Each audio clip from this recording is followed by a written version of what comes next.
তুমি না তওবা করেছিলে? তুমি না শুধুমাত্র আল্লাহর জন্য সবকিছু ছেড়ে দিয়েছিলে?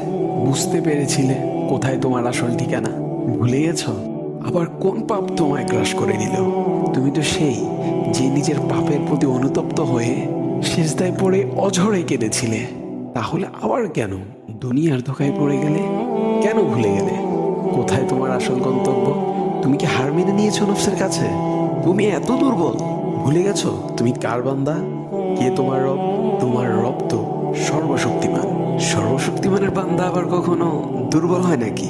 মৃত্যু পর্যন্ত লড়ে যাও তুমি। শয়তানকে দেখিয়ে দাও তোমার ইমানের পাওয়ার।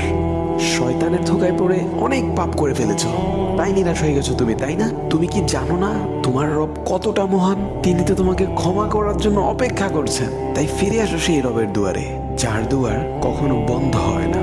ভিডিওটি ভালো লাগলে একটি শেয়ার করে দিবেন, হয়তোবা আপনার একটি শেয়ারও কারো হেদায়েতের উসিলা বনে যাবে।